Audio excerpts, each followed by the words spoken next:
네, 찬양대 귀한 찬양 감사드립니다. 제가 한국을 떠나서 미국에 온 것이 2003년입니다. 근데 제가 떠나오기 얼마 전에 2002년 12월쯤에 한국에서 큰 이슈가 된 일이 하나 있었습니다.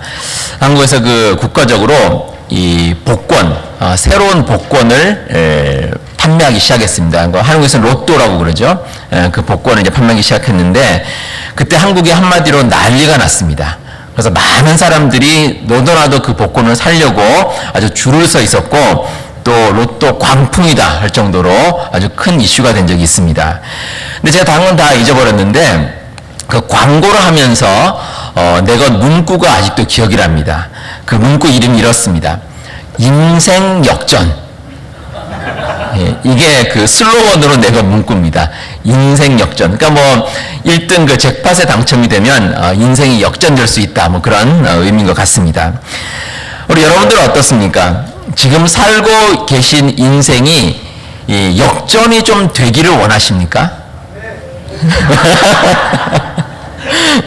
예, 우리가 살아가면서 가끔 좀 힘들거나 또 내 삶이 만족하지 못할 때 그 삶이 한번 좀 바뀌어봤으면 좋겠다. 뭐 이런 생각을 가질 때가 있습니다.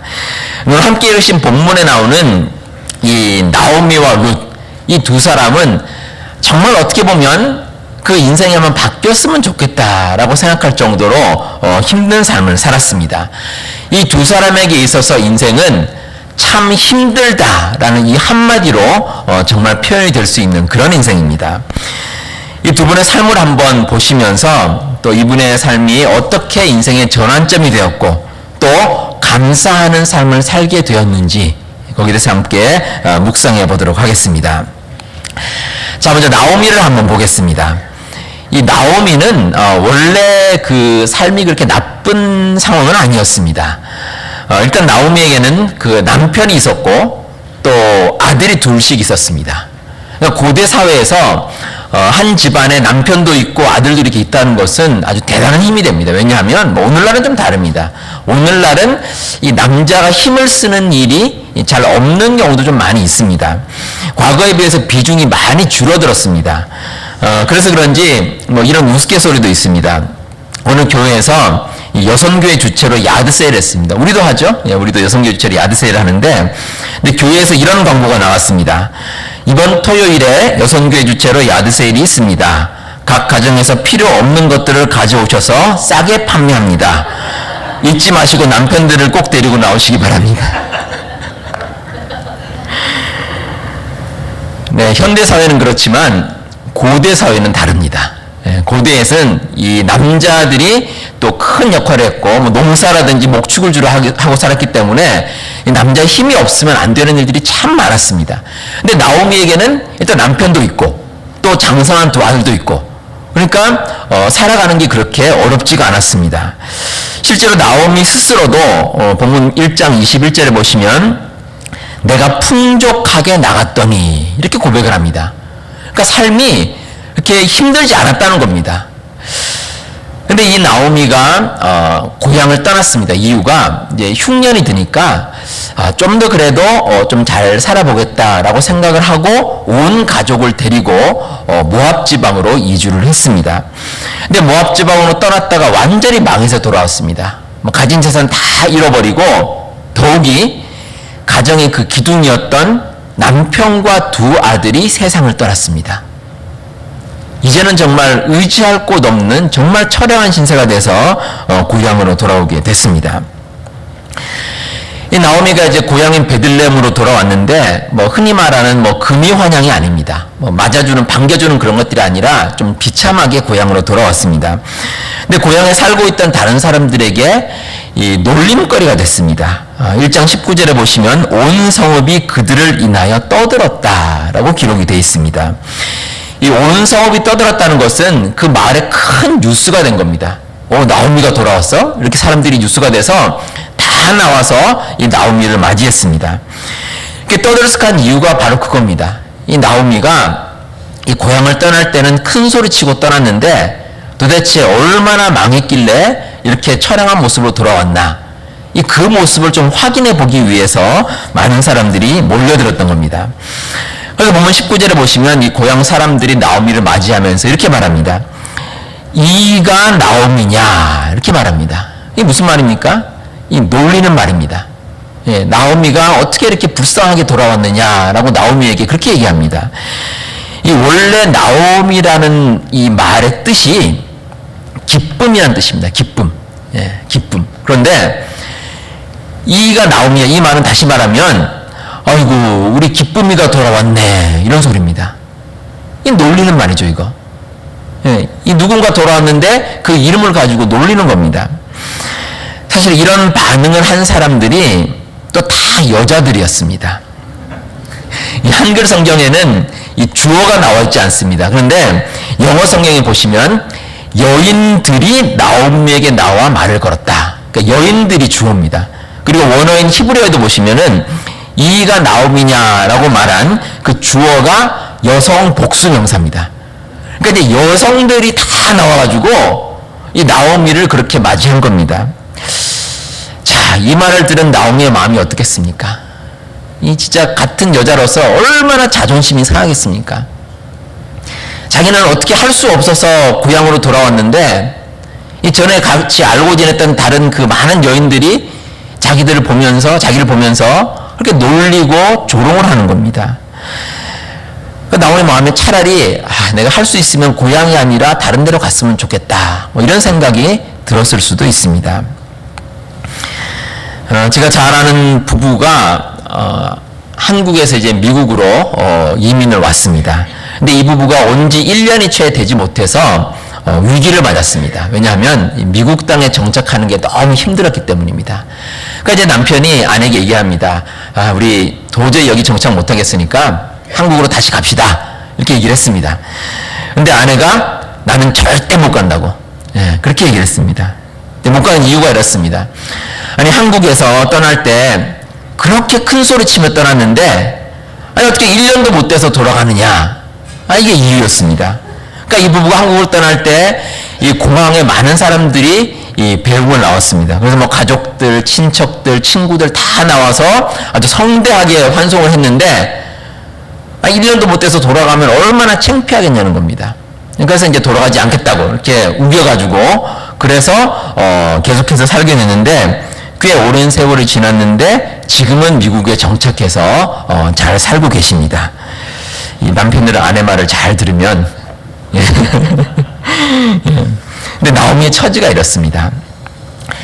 이 창피하지만 어쩔 수 없이 고향으로 돌아왔는데 근데 사람들이 자기를 반겨서 맞아주지 않는 겁니다. 참 어려운 상황입니다. 자, 다시 본문으로 돌아가서 나오미는 그렇다 치고 룻의 상황을 한번 보시겠습니다. 자, 룻이 어떤 상황입니까? 이 룻은 나오미보다 더 기가 막힌 상황입니다. 참 어려워도 이렇게 어려울 수가 없습니다. 이 룻은 원래 출신이 유대 사람이 아닙니다. 이 베들레헴 사람이 아니고 이 이방 모압 지역 출신의 여인입니다. 그러니까 이 여인이 유대 베들레헴에 오면은 자, 말이 통하겠습니까? 풍습도 다르죠. 또 특별히 문제가 되는 것이 경제적으로 너무 힘듭니다. 이게 먹고 살 게 없습니다. 그러니까 이런 땅에서 살아야 되는 겁니다. 이런 상황에서 당연히 이 베들레헴 사람들에게 놀림과 희롱의 대상이 될 수밖에 없습니다. 근데 더 큰 문제는 이런 상황을 변화시킬 수 있는 이 뭔가가 보이지가 않는 겁니다. 이 뭔가 무슨 계기가 있어야지 이 상황의 변화가 될 텐데 이 시어머니하고 자기하고 둘이 뭐 달랑 있는 상황에서 아무것도 변화될 수 있는 여지가 없습니다. 여러분들이 만약에 룻이라면 무슨 방법이 있겠습니까? 한번 생각해 보시기 바랍니다. 무슨 방법이 있겠습니까? 할 수 있는 게 아무것도 없습니다. 우리는 룻이 참 신실하고 또 효성이 지극한 그런 며느리로 생각을 합니다. 근데 그런 룻도 사실 시어머니 이 나오미와 둘이 지내는 삶이 그 현실의 삶이 쉽지는 않았을 것입니다. 여러분 룻이 나오미와 함께 정말 그 우리가 흔히 말하듯이 알콩달콩 재미있게 이렇게 살 수가 있겠습니까? 모르긴 해도 시어머니 나오미와 편하게 살 수 있는 것은 너무나도 힘들었을 겁니다. 지금 집안에 남편도 없죠. 또 자녀도 없죠. 이 시어머니와 둘이 살아야 됩니다. 이 그림이 떠오르십니까? 이 정말 외롭고 쓸쓸하고 힘든 상황입니다. 더욱이 집안 형편이 더 좋으면은 그래도 편하게 서로 이제 얘기도 나눌 수 있고 하는데 그렇지가 않습니다. 뭐 아마 요즘 같으면은 정말 뭐 텔레비전 틀어놓고 둘이서 아무 말도 않고 그냥 뭐 텔레비전만 보고 아마 이렇게 지냈을 겁니다. 그다지 행복한 모습이 아닙니다. 특별히 이제 보통 이 며느들이 이 시어머니와 관계가 좀 쉽지가 않습니다. 이 시댁하고 원래 이 관계가 껄끄러운 것이 이 며느리입니다. 그래서 보통 뭐 며느리들이 이 시자 들어가면 다 싫어한다 그러더라고요. 예, 그래서 뭐 우스갯소리로 며느리들이 가장 싫어하는 떡이 어떻게 잘 아세요? 시루떡이랍니다. 그리고 뭐 싫어하는 반찬 나물? 예, 시금치. 참 어렵습니다. 이 관계도 어렵고 또 지금 상황도 너무 힘들기 때문에 그 상황을 극복해나가기가 참 어려운 상황입니다. 이 룻기 2장 2절에서도 이 나오미와 룻이 서로 눈치 보는 장면이 나옵니다. 이 집안이 경제적으로 힘들기 때문에 누군가 이제 집 밖에 나가서 먹을 것을 가지고 와야 됩니다. 이게 일을 해야 됩니다. 근데 나오미는 뭐 앞서 말씀드렸지만 이 동네 사람들 만나는 것 자체가 싫습니다. 이 나가면 분명히 자기가 다 아는 사람인데 조롱을 당할 것 같고 그래서 아예 문 밖을 나가려고 하질 않습니다. 그럼 누가 나가야 됩니까? 룻이 나가야죠. 그러니까 룻이 아무래도 참다 못해서 그냥 먹고 살아야 되니까 자기가 나간 것 같습니다. 룻이 이제 자기가 이삭 줍는 일을 하겠다라고 얘기를 하고 먼저 꺼내고 이제 나가려고 이렇게 했습니다. 그런데 나오미의 반응이 어떻습니까? 성경에 보시면 마치 기다렸다는 듯이 내 딸아 갈지어다 이렇게 말을 합니다. 아마 나오미의 마음도 되게 급했던 것 같습니다. 사실 나오미가 좀 말려야 맞습니다. 예, 그래야지 좀 일이 되는데 나오미는 룻에게 뭐 내가 대신 간다든지 아니면 우리 함께 가는 게 어떻겠느냐 뭐 이렇게 말해야 되고 또 아니면 베들레헴에 왔으니까 좀 여기 상황을 좀 지켜보고 좀 익숙해지면 나가라 이렇게 말할 수도 있는데 나오미는 그렇게 말하지 않습니다. 그리고 만약에 룻이 굳이 혼자 나간다면 그러면 아이고 아가야 좀 힘들지 않겠니? 예, 좀 위험하지 않겠니? 뭐 이렇게 먼저 말해야 맞는데 그렇지 않고 룻의 말을 듣자마자 갈지어다. 예, 영어로 go ahead. 예, 가라는 겁니다. 그러니까 나오미의 마음도 되게 급한 것 같습니다. 그래서 어떻게든지 먹고 살아야 되니까 그래서 룻이 나간다니까 그렇게 나가라 이렇게 허락을 했습니다. 이 룻의 상황으로는 참 어렵습니다. 사실 룻이 이 젊기 때문에 여러 가지 방법이 많이 있습니다. 뭐 정할 수 없다면 자기 고향인 모압 땅으로 돌아가서 살 수도 있습니다. 그런데 룻은 그 어려운 상황 가운데서도 그 시어머니 나오미와 함께 살기를 원했다는 겁니다.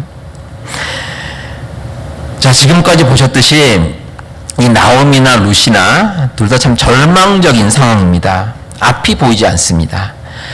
근데 이 두 사람이 어떻게 이런 어려움을 이겨내고 살 수가 있었겠습니까? 결론부터 말씀드리면 이 나오미와 룻은 하나님을 향한 믿음을 가지고 있었습니다. 이 두 사람의 마음에는 그 믿음을 잃지 않고 살았다는 것입니다. 이 나오미는 하나님을 잘 믿는 사람이었습니다. 그래서 모압 땅으로 떠나서 그 이방 땅에 살면서도 하나님을 잊지 않았습니다. 그 증거가 룻의 고백에 나옵니다. 룻기 1장 16절에 룻은 이렇게 고백합니다. 어머니의 하나님이 나의 하나님이 되시리니 이렇게 고백합니다. 그러니까 나오미가 모압 땅에 가서도 열심히 하나님을 섬기는 모습을 이 룻이 봤다는 겁니다. 그러니까 어머니의 하나님이 나의 하나님이 된다 이렇게 고백할 수가 있었습니다. 이 룻도 마찬가지입니다. 그 어머니 시어머니가 섬기는 그 하나님을 보고 룻도 나도 하나님을 섬겨야겠다라고 작정을 하고 그 마음 가운데 믿음을 가지게 됐습니다. 이 룻은 지금의 상황을 역전시키시는 하나님의 존재를 믿었습니다. 그리고 암울한 현실이 자기의 것이 끝나는 것이 아니라 정말 하나님께서 주시는 그 믿음 가운데 그것을 이겨낼 수 있다라는 그 믿음을 나오미와 룻은 가지고 있었다는 겁니다. 믿음이 있는 사람은 현재 상태에 파묻히지 않습니다. 그리고 현재만을 바라보지 않습니다. 하나님께서 약속하신 이 미래를 바라보고 살아갑니다. 지금은 보이지 않지만 그 미래를 생각하고 믿음을 가지고 살아갑니다. 그리고 그 믿음으로 현재 모든 어려움들을 이기고 살아갑니다. 그리고 궁극적으로 승리하는 것이 바로 이 믿음을 가진 사람들입니다. 우리 여러분들 이 믿음을 가질 수 있기를 바랍니다. 여러분들 사시면서 어려운 상황이라도 그 상황에 묻히지 마시고 정말 하나님께서 주신 미래를 바라보고 믿음 가지고 살아갈 수 있는 여러분들 다 되시기를 바랍니다. 자, 이런 믿음을 가진 사람이 먼저 하는 일이 있습니다. 이 자기가 가진 생각이나 고집을 내려놓는 것입니다. 나오미와 룻은 믿음을 가지면서 내려놓을 줄 알았습니다.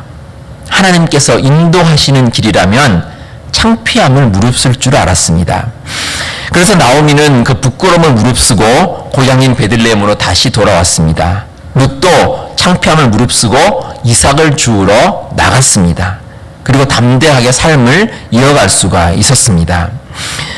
히브리서 12장 1절에 이러므로 우리에게 구름같이 둘러싼 허다한 증인들이 있으니 모든 무언 것과 얽매이기 쉬운 죄를 벗어버리고 인내로서 우리 앞에 당한 경주를 하며 라는 말씀이 있습니다. 이 구름같이 둘러싼 증인이라는 것은 믿음의 증인들입니다. 이 사람들은 무거운 것과 얽매이기 쉬운 죄를 벗어버렸습니다. 그리고 믿음을 지켜나갈 수가 있었습니다. 우리도 마찬가지입니다. 우리가 살아가면서 이 무거운 것과 얽매이기 쉬운 것들이 우리에게 있습니다. 근데 그거 내려놓아야 됩니다. 내려놓고 모든 것을 벗어버린 후에 하나님께 나아갈 때 경주를 제대로 할 수가 있습니다. 이 고대 그리스나 로마 시대 때 운동 경기가 있었습니다. 근데 당시에는 오늘날과 달리 운동 경기에 나가는 사람들이 다 이제 옷을 다 벗고 나왔습니다. 모든 옷을 다 벗고 운동 경기에 참여했습니다. 여러분들 그때 그 모습을 그린 예를 들어서 뭐 그림이라든지 조각 보시면은 거기에 나오는 그림이나 조각에 있는 사람들 선수들이 다 몸에 있는 옷을 다 벗은 그런 몸으로 운동 경기 하는 것을 여러분들 보실 수가 있습니다. 이 선수들이 벗은 몸으로 경기한다는 것은 그렇게 하는 것이 운동 경기에 도움이 되기 때문입니다. 그러니까 몸에 여러 가지 뭐 거추장스러운 게 있으면은 아무래도 뛰는 게 불편합니다. 그렇기 때문에 몸에 있는 모든 것을 다 벗어버리고 그 운동 시합에 참여를 했습니다. 근데 여러분, 이렇게 벗은 몸으로 운동 경기에 참가할 경우에 한 가지 어려움이 있습니다. 이 부끄러움입니다. 이 부끄럽지 않겠습니까? 이 물론 경기에 나가서 이겨야 되기 때문에 뭐 다 벗고 출전을 합니다. 근데 그 많은 사람들이 그 모습을 보고 있습니다. 이 얼마나 창피하고 부끄럽습니까? 근데 하지만 당시 선수들은 경기에서 이기기 위해서 그 부끄러움을 감당을 했다는 겁니다. 우리 여러분, 이렇게 부끄러운 모습, 이 부끄러움을 참는 것을 가장 분명하게 실천하신 분이 계십니다. 예수 그리스도이십니다. 히브리서 12장 2절에 이런 말씀이 있습니다. 믿음의 주요 또 온전케 하시는 이인 예수를 바라보자. 그는 그 앞에 있는 기쁨을 위하여 십자가를 참사 부끄러움을 개의치 아니하시더니 하나님 보좌 우편에 앉으셨느니라. 우리 예수님께서는 십자가 위에서 부끄러움을 참아내셨습니다. 이 십자가라는 형벌이 사실은 아주 중한 죄인들, 정말 나쁜 죄인들을 다는 그게 바로 십자가입니다. 근데 예수님께서 그 십자가에서 창피함을 무릅쓰고 그 십자가를 지셨습니다. 게다가 온갖 조롱과 멸시를 다 당하셨습니다. 근데 그럼에도 불구하고 우리를 살리기 위해서 그 부끄러운 십자가를 지셨습니다. 우리가 믿음의 길을 가는 구체적인 방법, 그 첫 번째 방법이 바로 이 부끄러움을 개의치 않는 것입니다. 우리가 모든 건 내려놓고 모든 거 다 벗어버리고 하나님께 나아갈 때 그때 우리가 승리할 수 있습니다. 오늘 본문에서 나오미와 룻은 믿음을 잃지 않았습니다. 그 믿음을 잃지 않는 과정에서 사람들이 주는 부끄러움을 개의치 않았습니다. 나오미와 룻이 모든 부끄러움을 받아들이고 자기들의 삶을 겸손하게 내려놓았을 때 하나님께서는 이들이 처한 현실을 역전을 시켜 주셨습니다. 일전에 어느 교인분께서 저에게 이런 말씀하셨습니다. 목사님, 이 시카고에서는 날씨를 존중하고 사셔야 됩니다. 예, 날씨 앞에 겸손하셔야 됩니다. 이렇게 말씀을 해주셨습니다. 이 날씨에 맞서면 안 된다는 겁니다. 그러니까 뭐 날씨를 보고 날씨? 네가 추우면 얼마나 추워? 예, 이렇게 달려들지 말고 예, 추우면은 추운 대로 옷을 두껍게 입고 이렇게 추위를 피하면서 사는 것이 예, 잘 사는 길이다. 이렇게 저에게 말씀해 주셨습니다. 시카고 이 겨울을 처음 보내는 저로서는 참 피가 되고 살이 되는 아주 귀한 말씀이었습니다. 나오미와 룻의 삶이 이렇습니다. 나오미와 룻은 하나님 앞에 겸손하게 자기의 처지를 내려놓고 부끄러움을 개의치 않고 하나님 믿는 믿음 가운데 살아갔습니다. 하나님께서 인도하시는 대로 자신의 생각을 내세우지 않았습니다. 부끄러움조차도 내려놓았습니다. 그리고 나오미와 룻은 이 믿음으로 절망적인 상황을 역전을 시켰습니다. 하나님께 모든 것 맡기고 자기의 모든 것을 내려놓음으로 믿음으로 승리하는 체험을 할 수 있었다는 것입니다. 결국 이 룻은 보아스라는 사람과 결혼을 했습니다. 그리고 집안의 살림이 완전히 회복이 됐습니다. 그리고 보아스를 통해서 이 오벳이라는 아들을 얻었습니다. 근데 이 룻의 아들 오벳이 참 대단합니다. 이 오벳이 누구냐면 다윗의 그 유명한 다윗의 할아버지입니다. 그러니까 오벳 아들이 이새고 이새 아들이 다윗입니다. 그러니까 나오미와 룻이 이 다윗 왕의 조상이 된 겁니다. 그리고 더 내려가다 보면 이 예수 그리스도의 육신적인 조상이 되는 것이 바로 이 나오미와 룻이 되었습니다. 이 상황의 역전도 이런 역전이 없습니다. 정말 극적인 반전이 이루어졌습니다. 그런데 이 나오미와 룻이 처음부터 이렇게 장밋빛 미래를 알고 어려운 현실을 참아낸 것은 아니었습니다. 이 나오미와 룻도 사람이었기 때문에 다른 사람들이 보는 시각과 똑같습니다. 자기의 삶이 너무 힘들고 참 개선되기 힘들다는 것도 알고 있습니다. 하지만 이 두 사람은 지금은 비록 눈에 보이지 않지만 하나님께서 미래를 책임져 주실 것이라는 확신이 있었습니다. 그래서 그 믿음 가지고 이 강하게 담대하게 그 상황을 이겨나갈 수 있는 그런 귀한 삶을 살아갔다는 것입니다. 이 믿음은 강력하게 하나님께 매달리는 것입니다. 이 믿음이 사라지면 신앙이 흔들립니다. 1662년에 미국 교회들에는 이 halfway covenant라는 제도가 있었습니다. 이 제도가 널리 퍼졌는데 한마디로 말하면 반쪽 신앙입니다. 반쪽 신앙. 왜 반쪽 신앙이냐면 그 당시에는 그 청교도들이 이제 세워놓은 그런 신앙이 조금씩 무너지고 있었습니다. 특별히 이제 2세나 3세들이 그 신앙을 이어받지를 못했습니다. 그래서 교회를 등진 그 2세, 3세들에게 이 교회에서 좀 편의를 봐주자, 뭐 그런 명목으로 이 제도를 만들었습니다. 근데 이 제도가 뭐냐면은 뭐 성찬식을 비롯해서 교회에서 해야 될 여러 의무를 면제시켜 주는 겁니다. 그러니까 그런 거 안 해도 되니까 좀 뭐 쉽게 말하면 대충 교회 다녀도 된다. 이런 식으로 유도를 했습니다. 근데 결과가 완전히 엉망이 되고 말았습니다. 이 죽도 밥도 되지 않는 겁니다. 그래서 이 할프웨이 카비넌트라는 이 문제점을 지적을 하고 그리고 나타나는 것이 미국의 대각성 운동입니다. 다시 한번 하나님께로 돌아와서 우리가 정말 우리가 가지고 있는 그 강한 믿음, 굳은 믿음을 다시 한번 세워나가자. 그런 의미로 대각성 운동이 다시 한번 미국에서 일어났습니다. 하나님께 온전히 맡기는 것, 정말 모든 것을 하나님께 맡기는 것은 우리의 삶에 있어서 빠뜨리지 말아야 될 정말 중요한 것입니다. 에릭 리들이라는 분이 있습니다. 이분은 원래 그 스코틀랜드 출신의 선교사님 가정에서 태어난 분입니다.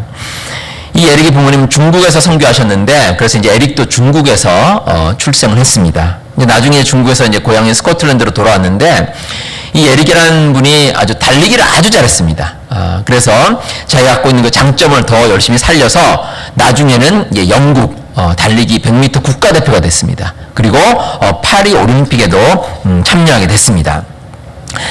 근데 올림픽 100m 이제 경기 예선전이 열렸는데, 근데 그 예선전이 마침 주일에 있게 됐습니다. 이제 에릭이 기도하는 가운데, 주일 예배는 빠질 수가 없겠다라고 생각해서 100m 출전을 포기를 했습니다. 당시 에릭이 그 결정을 내리고 난 다음에 아주 엄청난 비난에 시달렸습니다. 뭐 결정을 번복하라고 압력을 받기도 하고 또 위선적인 신앙을 가졌다 이렇게 비난을 받기도 했습니다. 하지만 에릭은 이 100m 예선이 벌어지는 1924년 7월 6일 이 주일에 프랑스에 있는 스코틀랜드 교회에 가서 평소처럼 예배를 드리고 또 간증을 했습니다. 그리고 며칠 후에 이 에릭은 자신의 주종목이 100m였는데 이제 거기는 출전할 수 없으니까 400m 달리기에 출전을 했습니다. 그리고 나서 이제 결승까지 올라갔는데 이 결승이 이제 시작되고 난 다음에 에릭이 아주 엄청난 속도로 달리기 시작했습니다. 400m는 사실 100m 좀 다릅니다. 100m는 그냥 있는 힘껏 달리면 되는데 400m는 좀 약간 페이스 조절을 하면서 뛰어야 됩니다. 근데 에릭이 처음에 너무 이 힘차게 빠르게 달리니까 그걸 보던 전문가들이 이렇게 말했답니다. 저런 속도로 달리다가는 도중에 쓰러져 죽을지도 모르겠다. 이런 식으로 이야기를 했습니다. 근데 에릭은 그 속도 그대로 달려서 결국 우승을 했습니다. 세계 신기록을 세우고 1등을 했습니다. 그래서 기자들이 우승 소감을 묻는데 이렇게 말했습니다. 처음 200m는 제 힘으로 최선을 다해 뛰었습니다. 그리고 나머지 200m는 하나님의 도우심으로 달릴 수 있었습니다. 이 모든 감사와 영광을 하나님께 돌린 겁니다. 그리고 에릭은 은퇴 후에도 이 복음 전파하는 것이 그리스도인의 사명이다라고 생각하고 중국의 선교사로 갔습니다. 그리고 평생을 중국의 선교사로 일하면서 중국에서 세상을 떠났습니다. 이 에릭 리들의 삶이 영화로 만들어졌는데 1982년 아카데미 작품상을 받은 불의 전차라는 영화가 있습니다. 이 영화가 바로 이 에릭 리들이라는 분의 일대기를 영화로 만든 겁니다. 우리가 가진 참된 믿음은 절망적인 상황에서 빛을 발합니다. 그 어려운 상황에서 무엇이 하나님의 뜻인지 바르게 볼 수 있는 것이 우리의 믿음이기 때문입니다. 세상 사람들은 주어진 상황을 부정적으로 볼 수도 있습니다. 그러나 하나님께서 주시는 믿음으로 긍정적인 미래를 바라볼 수 있는 것이 우리의 믿음입니다. 그 믿음으로 에릭 리들은 금메달을 목에 걸었습니다. 그리고 룻은 다윗의 조상, 더 나아가서 예수 그리스도의 육체적인 조상이 되는 그런 영예를 얻을 수가 있었습니다. 우리 여러분들의 상황은 어떠십니까? 지금 처한 상황이 두렵거나 또 어려우십니까? 그렇다면 우리의 삶 가운데 진정으로 우리의 삶을 역전시킬 수 있는 방법이 무엇이겠습니까? 진정으로 우리의 삶이 역전되는 계기는 그 어려운 상황에서도 우리에게 힘을 주시고 우리가 그것을 이기게 만드시는 하나님을 향한 믿음이라는 것입니다. 우리 여러분들 이 믿음 가지시기 바랍니다. 이 믿음이 있으면 믿음을 가지는 그 순간에 우리 인생이 바뀝니다. 정말 우리가 그 믿음을 가지면 이 세상이 아무리 힘들지라도 내가 처한 상황이 어려운 가운데 있을지라도 그러나 그 상황을 바꿔주시는 그 하나님의 능력이 우리와 함께 한다는 겁니다.